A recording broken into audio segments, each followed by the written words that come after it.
ठीक है, अब हम वही कंडीशन के अकॉर्डिंग हम देखेंगे, एक्सपोजर कंडीशन के अकॉर्डिंग हम देखेंगे, क्योंकि मेरी ड्यूरेबिलिटी बहुत डिपेंड करती है इस एक्सपोजर कंडीशन पर।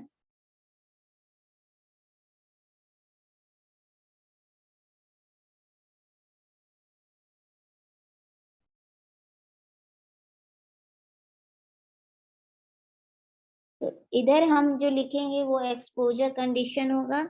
ये है मेरा उसके according minimum grade of concrete, grade of concrete, ठीक। और ये जो है इस साइड थर्ड कॉलम जो है वो मिनिमम कवर या नॉमिनल कवर के लिए है। चलो तो हम इसको लिख दे रहे हैं एनसी या क्लियर कवर, चलो सीसी लिख देते हैं सबसे अच्छा।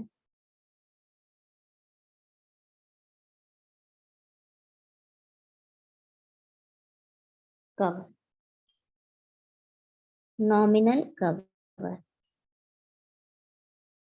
Nominal cover. अब एक्सपोजर कंडीशन को हम पहले ही बताएं कि बहुत सारा इसमें कोड जो है वो डिवाइड कर दिया।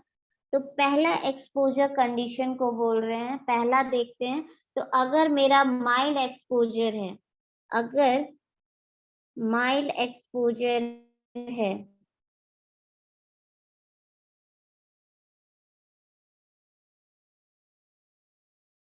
ठीक है, इन दैट केस जो मिनिमम ग्रेड ऑफ कंक्रीट हम यूज करेंगे वो M20 होगा, और जो कवर हम यूज करेंगे, मिनिमम जो नॉमिनल कवर हम यूज करेंगे वो भी 20 mm होगा।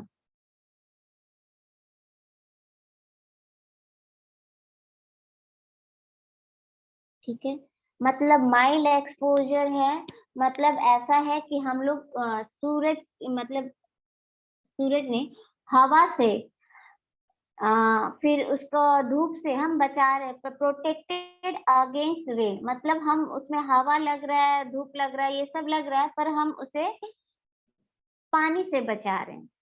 Protected against rain, mild exposure condition में क्या है कि हम उसे रेन से बचा रहे हैं। ठीक, दूसरा एक्सपोजर कंडीशन क्या, तो मॉडरेट एक्सपोजर, दूसरा कंडीशन है मॉडरेट एक्सपोजर। मैम फर्स्ट का क्लियर कवर में क्या बताए थे? 20 mm नहीं मैम। जो हम लोग मिनिमम कवर लेंगे, 20 से ज्यादा ले सकते हो, 20 से कम नहीं। ठीक है, अगर मॉडरेट एक्सपोजर है कंडीशन, मतलब अगर बहुत भयानक बारिश हो रही है, हम उस बारिश से इसको बचा ले रहे हैं,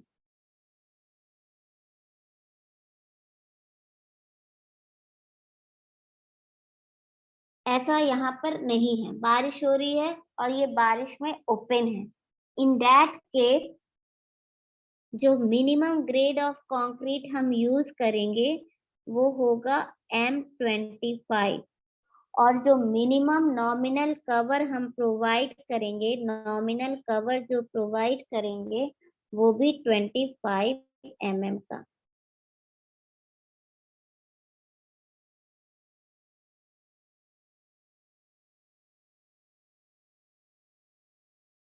मैम 30 mm होता है ना इसका नॉमिनल कवर?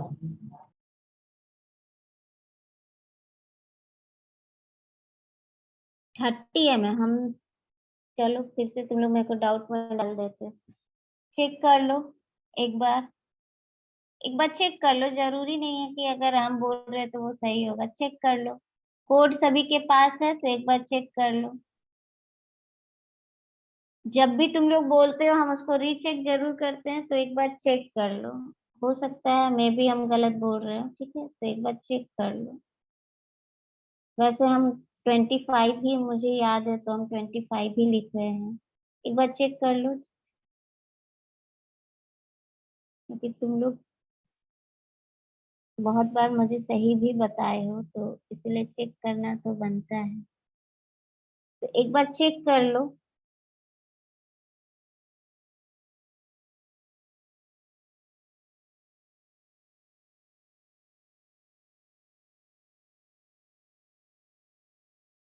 कोड अभी मेरे पास है नहीं, तो अभी हम उसको देख नहीं पाएंगे, मुझे डाउनलोड फिर से करना होगा। एक बार चेक कर लो, जिनके पास कोड है एक बार देख के बाबू मुझे बताओ। तुम्हारे लिए भी सही है, मेरे लिए भी सही है कि अभी ये करेक्शन हो जाए।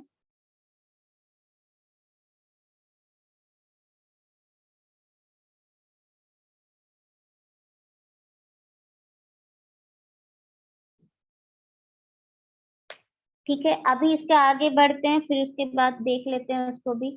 सीवर एक्सपोजर मैम कोड में 30 है। 30 है तो उसको करेक्ट कर लो। मॉडरेट एक्सपोजर को करेक्ट करके 30 कर लो। मिनिमम ग्रेड M25 है और नॉमिनल कवर जो है वो 30 mm है।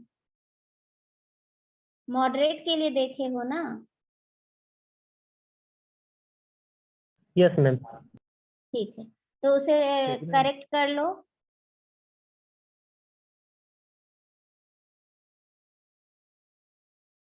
सीवर एक्सपोजर कंडीशन में 45। हाँ, सीवर एक्सपोजर में क्या होगा कि मेरा जो अगर एक्सपोज है मतलब ऐसा है कि वो कोस्टल एरिया में है, उस इन्वायरमेंट में है, या वहां पे अल्टरनेट बारिश होता है, सूखता है, इस तरह का जब alternate wet and dry condition हो, इस तरह का अगर एक्सपोजर में मेरा है, इन दैट केस उस हम ma'am exposure alternate waiting and drawing में मैम वाटर टैंक आ सकता है? क्या बोले? आप बोले ना ma'am alternate waiting and drawing, तो वाटर टैंक हाँ आ हाँ सकता हाँ है? हाँ हाँ, आ सकता है, आ सकता है। एक्सपोजर कंडीशन तो बाबू वाटर टैंक तो कहीं भी हो सकता है ना। हाँ बोले ना alternate waiting and drawing ma'am, हाँ तो हाँ उसी हाँ, उसमें ज्यादातर अल्टरनेट वेटिंग एंड ड्राइंग होता है। होता है होता है। तो इसके लिए जो मिनिमम मेरा ग्रेड ऑफ कंक्रीट होगा यूज करेंगे वो M30 करेंगे। एंड जो कवर प्रोवाइड करेंगे मिनिमम नॉमिनल कवर 45 प्रोवाइड करेंगे।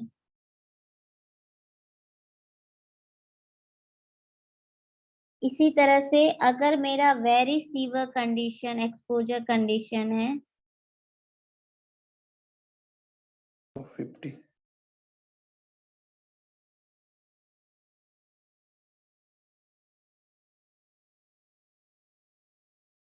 वेरी सीवर एक्सपोजर कंडीशन है, इन दैट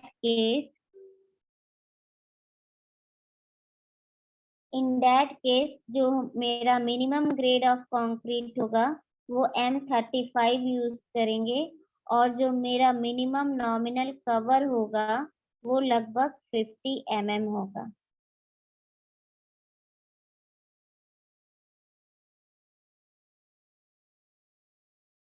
वेरी सीवर क्या हुआ? अगेन अगर कोस्टल एरिया है, सी वाटर में एक्सपोजर, डायरेक्ट एक्सपोजर है, या जहाँ का सब सॉइल कंडीशन ऐसा है कि वहां पर बहुत सारा पानी आता है, वाटर टेबल उसका बहुत हाई है, इस कंडीशन में है, तो ये सारा जो कंडीशन में अगर मेरा है तो इस कंडीशन को बोलेंगे very severe exposure condition. Then उसके बाद मेरा है fifth extreme exposure condition. Extreme exposure condition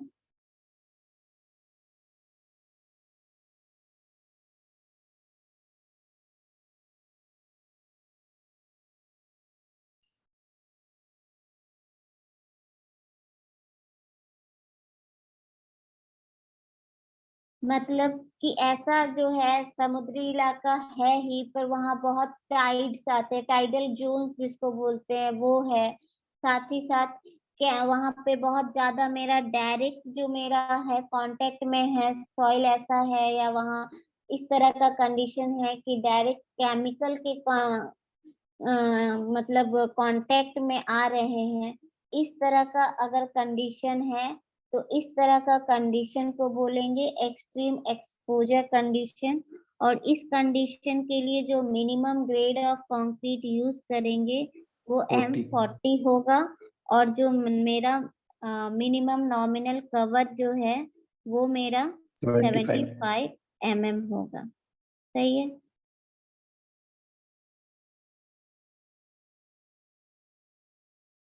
ठीक, ये तो हो गया अकॉर्डिंग टू एक्सपोजर कंडीशन।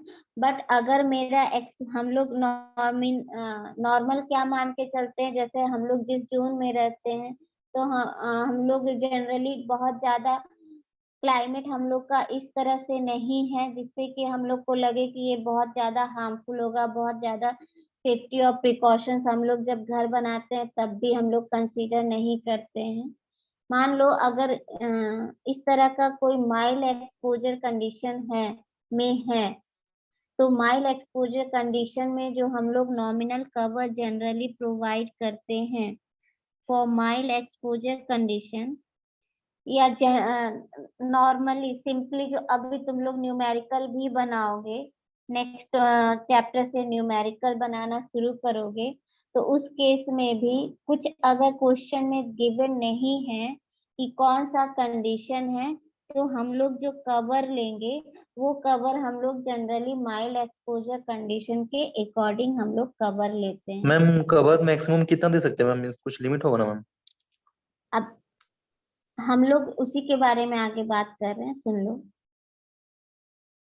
तो जब हम लोग जो नॉर्मल वैल्यूज जो हम लोग लेंगे कवर के लिए, और जो या न्यूमेरिकल जब सॉल्व करेंगे, इन दैट केस हर एक कंपोनेंट के लिए, मेरे स्ट्रक्चर में जितना भी कंपोनेंट है हर एक कंपोनेंट के लिए जो कवर की रिक्वायरमेंट है या कवर का जो वैल्यू है वो हम कितना लेंगे वो भी कोड मुझे बताया हुआ है।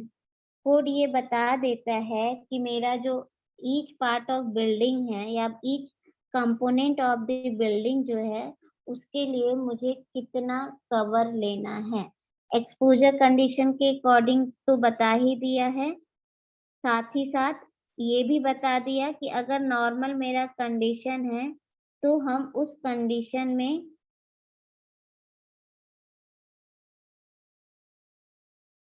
हम कितना कवर प्रोवाइड करेंगे। तो अब पहले अब ये देख लेते हैं।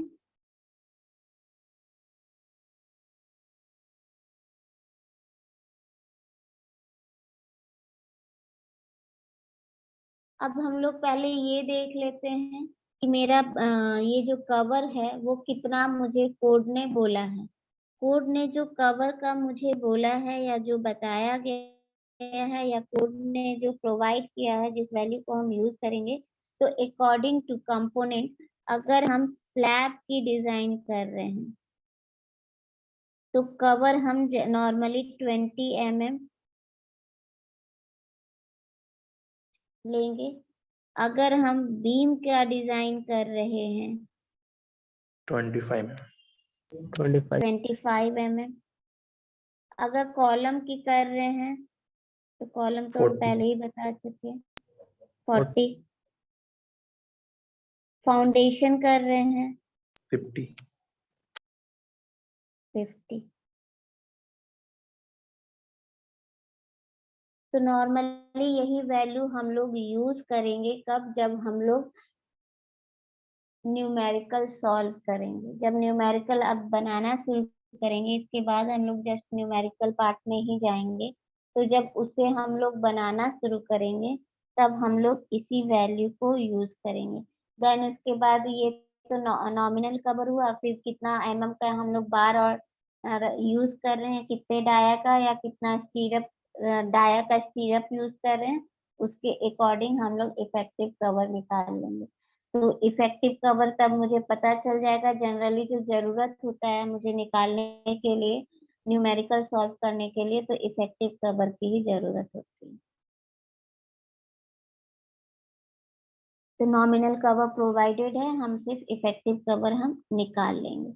अब जहां तक बात आ रही है कि कवर हम प्रोवाइड कर रहे हैं, एक्सपोजर कंडीशन प्रोवाइड कर रहे हैं, कितना बार हम प्रोवाइड कर रहे हैं, तो ये बार कितने तरह का होता है, तो टाइप ऑफ जो रेनफोर्समेंट है या टाइप ऑफ जो बार्स है,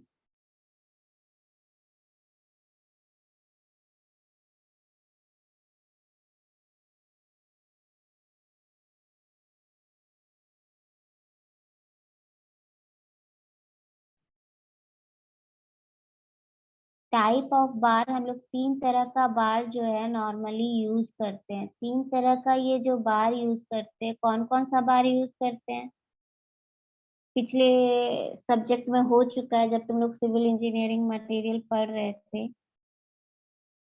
तो बता सकते हो कौन कौन सा बार यूज करते हैं, किस टाइप का बार?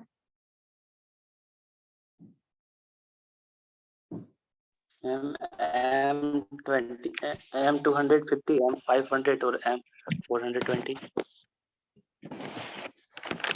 कितना बोले? 420 बार भी यूज करते हैं क्या? 415 में 415। FE 250, FE 415, FE 500। बाबू इसके आगे भी होता है TMT में। हाँ, तो वो हम लोग जनरली इसमें नहीं देखेंगे, अभी हम लोगों को उतना हाई स्ट्रेंथ बार की जरूरत नहीं है, but still type of bar, still हम लोगों को टाइप ऑफ बार या टाइप ऑफ रेनफोर्समेंट, इसको हम लोग बार को रेनफोर्समेंट भी बोल रहे हैं।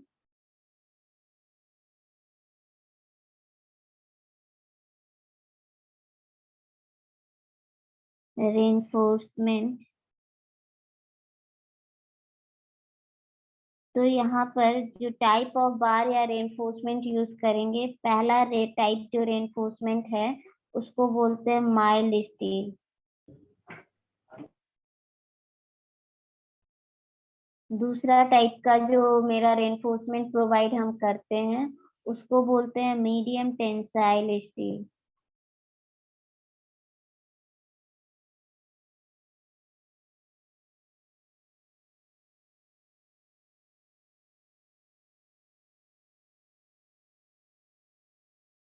तीसरा जो टाइप हम लोग बोलते हैं वो होता है HY, हाई यील्ड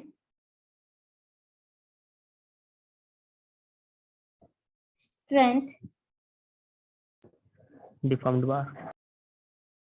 डिफॉर्म्ड बार,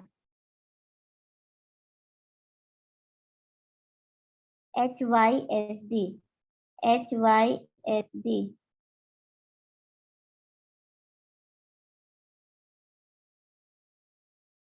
ठीक है, चौथा जो है जिसको हम लोग बोलते हैं थर्मो मैकेनिकली ट्रीटेड बार।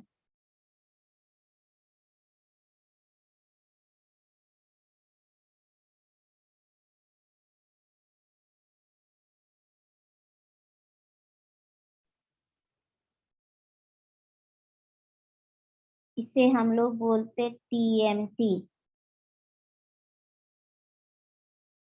ठीक है, अब आता है कि माइल्ड स्टील में हम लोग जनरली कौन सा बार देखते हैं, तो हॉट रोल मिल स्टील बार देखते हैं, या जिसको हम लोग ऑर्डिनरी स्टील बार भी बोलते हैं। और जनरली तुम्हारा माइल्ड और मीडियम और माइल्ड में जो स्टील बार आता है वो Fe 250 ग्रेड का आता है। ठीक है, HYSD में जो बार्स आते हैं, HYSD तीसरा number high yield strength deformed बार में जो यील्ड स्ट्रेंथ के बार आते हैं वो जनरली Fe 415 और Fe 500 कैटेगरी के आते हैं। Fe 415 and Fe 500, HYSD।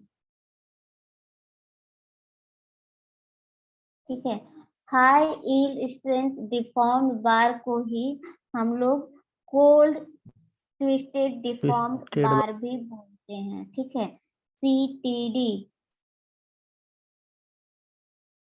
और थर्मोमैकेनिकली ट्रीटेड बार। थर्मोमैकेनिकली ट्रीटेड बार जो 4th नंबर ग्रेड ऑफ, जो मेरा टाइप ऑफ रेनफोर्समेंट है, ग्रेड नहीं, टाइप ऑफ जो रेनफोर्समेंट है 4th नंबर, जिसको हम बोले TMT बार।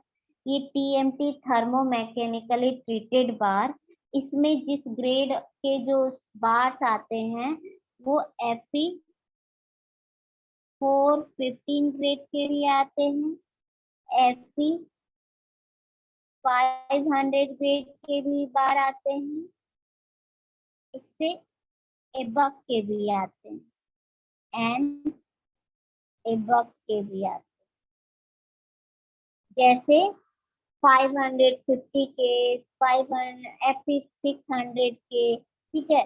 इस तरह के बार TMT में आते हैं। तो TMT में Fe 415 भी आ रहा है, 500 भी आ रहा है, 550, 600, 650 ऐसे करके बार आते हैं। HYSD में जिस ग्रेड के बार आते हैं उसको डिनोट हम लोग करते हैं Fe 415 एंड Fe 500। ये याद रखना। माइल्ड और मीडियम में हम लोग 250 Fe 250 का बार यूज करते हैं। अब यहाँ पर आया कि Fe जो है अगेन 450, जो बोले कि किस यील्ड स्ट्रेंथ के बार को यूज कर रहे हैं, तो यहाँ Fe जो है ये डिनोट कर रहा है स्टील को, और जो ये न्यूमेरिक वैल्यू है जैसे M15 या M20 लिखते हैं, तो ये जो न्यूमेरिक वैल्यू है ये स्टील का कैरेक्टरिस्टिक स्ट्रेंथ शो कर रहा है, या ये जो न्यूमेरिक वैल्यू है यील्ड स्ट्रेंथ रिप्रेजेंट कर रहा है।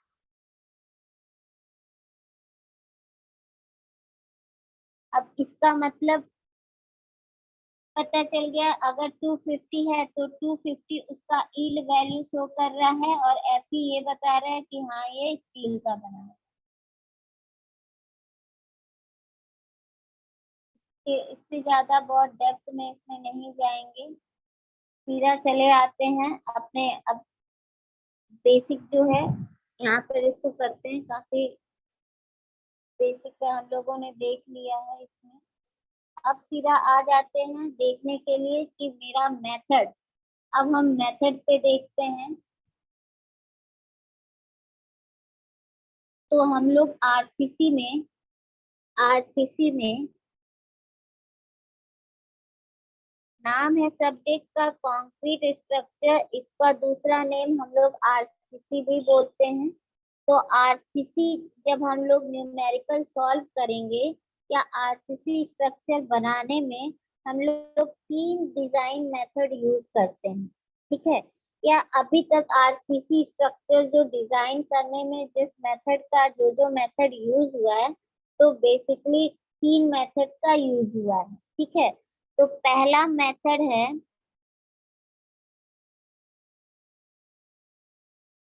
वर्किंग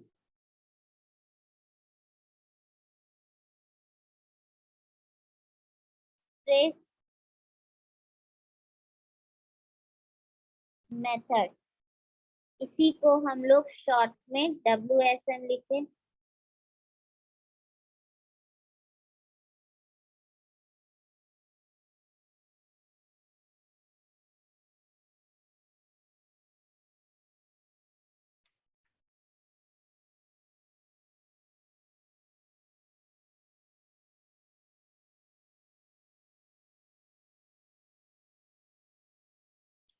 दूसरा जो मेथड डिजाइन मेथड यूज हुआ, दूसरा डिजाइन मेथड जिससे आरसीसी या कंक्रीट स्ट्रक्चर बनाया गया, वो डिजाइन मेथड था ultimate load design method.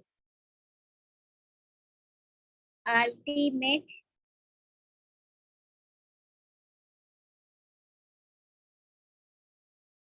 Load design method.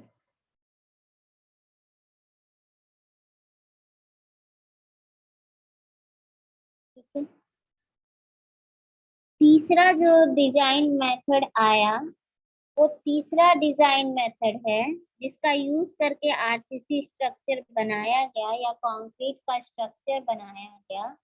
वो तीसरा मेथड है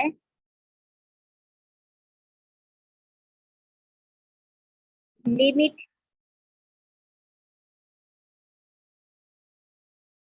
स्टेट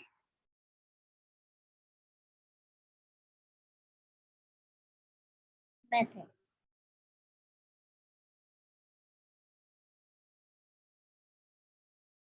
LSM।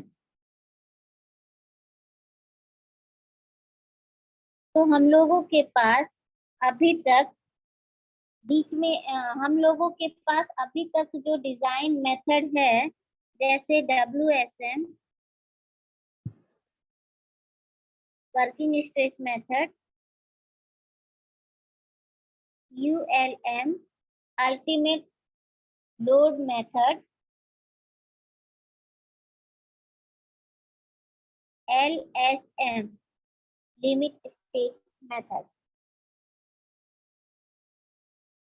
मैम हाँ, मैम ये बोल रहे कि WSM से अभी भी कुछ डिजाइन होता है मैम, कोई भी स्ट्रक्चर एलिमेंट, ये सारा LSM से ही होता है? क्वेश्चन अच्छा है। अभी तुम ही लोगों ने बोला कि मैम वाटर टैंक, तो वाटर टैंक अभी भी हम लोग WSM से डिजाइन करते हैं। ब्रिज जो है अभी भी हम लोग WSM से डिजाइन करते हैं। ठीक है, इस तरह का ह्यूज और मैसिव स्ट्रक्चर जो बहुत ज्यादा इम्पोर्टेंट भी है और जिसकी मुझे ड्यूरेबिलिटी बहुत हाई ड्यूरेबिलिटी के स्ट्रक्चर बनानी है, तो अभी भी हम WSM से ही उसका डिजाइन करते हैं। ठीक है, तो अभी भी बहुत सारे ऐसे स्ट्रक्चर हैं जिनकी डिजाइन जो तुम लोगों को करनी है वो WSM से ही करनी है। चाहे तुम टैंक बनाओ और वो टैंक चाहे वो वाटर रिटेनिंग या रिजर्वायर बनाओ या सीवेज के लिए बनाओ या तुम ऑयल यूज स्टोर करने के लिए बनाओ, इस तरह का जितना भी स्ट्रक्चर बनाओगे वो अभी भी जनरली WSM ही यूज कर रहे हैं अभी भी। अब धीरे धीरे वो रिप्लेस हो वो अलग बात है, पर अभी भी स्टिल ब्रिज किस में होता है मैम? ब्रिज भी अभी हम लोग WSM में ही डिजाइन कर रहे हैं। चिमनी भी मैम? हाँ, जितना भी मेरा ऐसा है जिसमें मुझे लार्ज फैक्टर ऑफ सेफ्टी की जरूरत है उस सारे में हम WSM से अभी भी डिजाइन कर रहे हैं। ठीक है, अब मैम क्या क्या डिजाइन कर रहे हैं, टाइम को मैं पहले सुन लो, क्या क्या डिजाइन कर रहे हैं और कहाँ LSM का यूज कर रहे हैं ये सब देखेंगे और एक एक करके, क्योंकि तुम लोग के जो चैप्टर में डिजाइन करने दिया गया है ना वो सारा इसी पे बेस्ड है। तो वो तो जैसे जैसे चैप्टर्स पर आएंगे तुम लोगों को बताते चले जाएंगे कि ये किस पे डिजाइन होगा और ये किस पे डिजाइन नहीं करेंगे। तो इसके लिए टेंशन मत लो। सेकंड, जब तुम लोग कंक्रीट में आओगे तो उसमें तुम्हारा जो भी है उसमें मोस्टली तुम्हारा WSM में ही डिजाइन होगा। उसमें मोस्टली वाटर टैंक है, ब्रिज है, तुम्हारा बंकर्स एंड सिलोस है, तो ये सारा सेट इसी में डिजाइन हो करना है। ठीक है, अब मल्टी स्टोरी बिल्डिंग है तो उसके लिए हम लोग LSM यूज कर सकते हैं। तो ये बात की बात है, वन बाय वन जैसे चैप्टर में आएंगे उस पे जाएंगे, अभी उतने दूर की बात नहीं करते हैं, अभी हम लोग सिर्फ इसमें देखते हैं। तो WSM जो मेथड है वो ओल्डेस्ट मेथड है।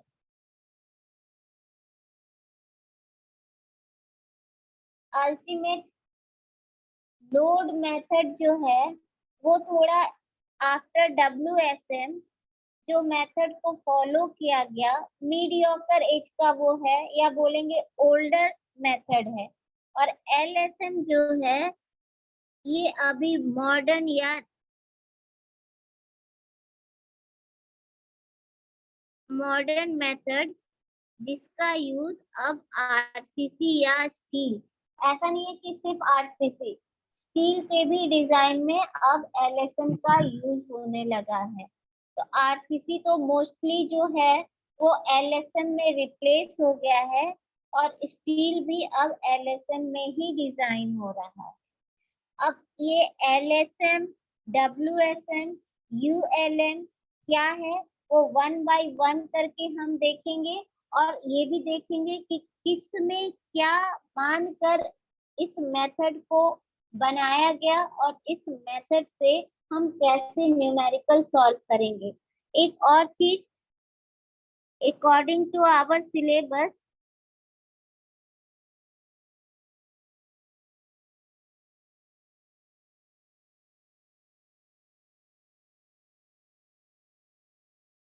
हम लोग ये देखेंगे, ये सिलेबस में नहीं है बट फिर भी इसकी ULM का थ्योरी है तो क्यों आया इतना तो हम बताएंगे ही, और इसका थ्योरी क्या है वो भी बताएंगे। ये हम लोगों को पढ़ना नहीं है और ना ही इसका कहीं यूज होता है, ठीक है। WSM अभी भी चल रहा है, LSM तो सारा रिप्लेस कर ही चुका है स्ट्रक्चर में, कंक्रीट स्ट्रक्चर में एंड स्टील स्ट्रक्चर को। तो मुझे इन दोनों को ही बेसिकली देखना है। तो डिजाइन हम इस पे नहीं करेंगे बट हाँ इसका थ्योरी क्या है ये जरूर बताएंगे। तो आवर सिलेबस हम लोगों को WSM और LSM दोनों देखना। एक चीज और बता दें कि गेट में अब WSM का सिर्फ बेसिक आता है और फर्स्ट जो हम लोग देखेंगे बीम का डिजाइन, सॉरी बीम में सिंगली रेनफोर्स डिजाइन वो हम लोग का रहता है। और फॉर गेट पर्पस भी अगर देखोगे तो ये LSM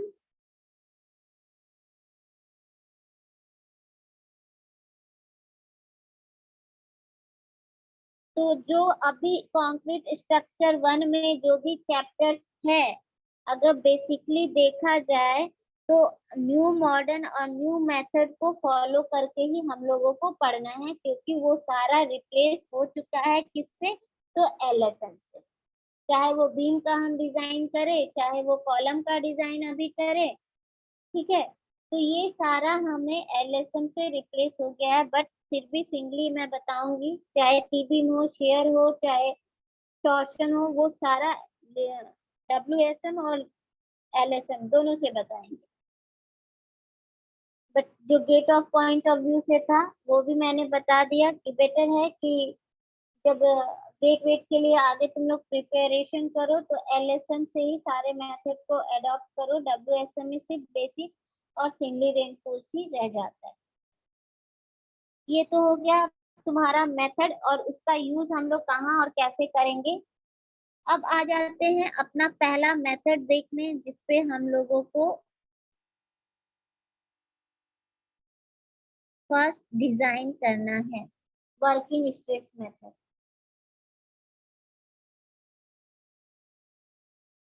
एक सेकेंड पहले तुम लोगों का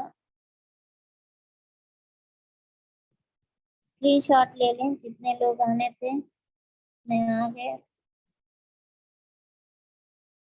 टाइम अप होने वाला है।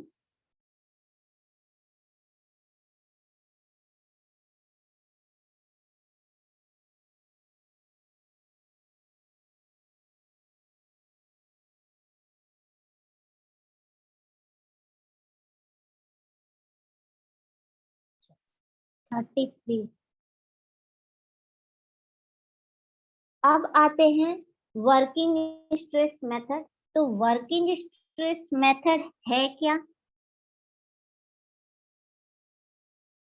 तो अगर हम लोग सिंपली अभी एक लाइन में बोलना चाहें तो ड्यूरिंग मेरा जो लाइफ टाइम में जितना मेरा लोड इस पे वर्क कर रहा है उस वर्क के अकॉर्डिंग जितना लोड लग रहा है उसको हम मानकर हम जब डिजाइन करते हैं तो वो मेरा वर्किंग स्ट्रेस मेथड आता है। तो जितना लोड अभी लग रहा है लोड के अकॉर्डिंग, वर्किंग लोड के अकॉर्डिंग अगर हम अपने स्ट्रक्चर को डिजाइन करते हैं तो वो मेरा WSM में आता है, मतलब वर्किंग लोड को इसमें कंसीडर किया जाता है। वन लाइन में बेसिक इसका क्या है आगे अभी देखना शुरू करते हैं। नाम से ही है वर्किंग स्ट्रेस मेथड, तो मतलब जो लोड लग रहा है वर्किंग लोड पर हम लोग इसका देखेंगे। ठीक है। अब फिर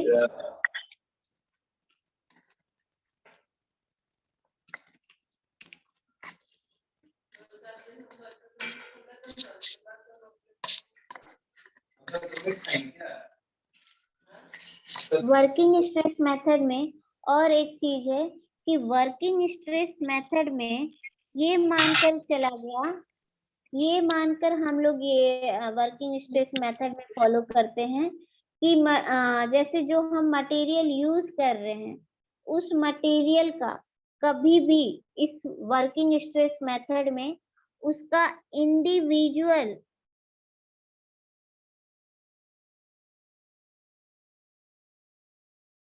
मटेरियल के प्रॉपर्टी को, इंडिविजुअल मटेरियल के प्रॉपर्टीज को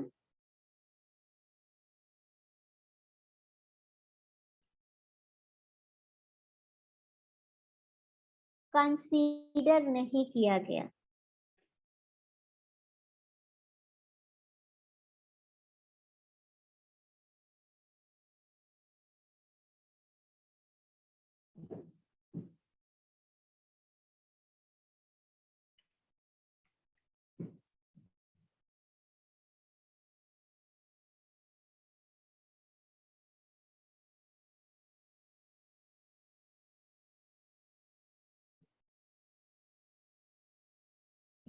ठीक है, तो एक तो इसमें जो मेरा वर्किंग लोड के अकॉर्डिंग हम स्ट्रक्चर का डिजाइन कर दिए, दूसरा ये कि मेरा जो मटेरियल, हम जो भी मटेरियल इसमें यूज कर रहे हैं उस मटेरियल पे कभी भी उसका इंडिविजुअल भी कोई स्ट्रेंथ होगा, उसका इंडिविजुअल भी लोड कैरी करने की कुछ कैपेसिटी होगी, उस पर को कभी भी कंसीडर नहीं किया गया। ठीक है, और एक चीज, इस मेथड को ओल्डर होने के साथ ही साथ इस मेथड को इलास्टिक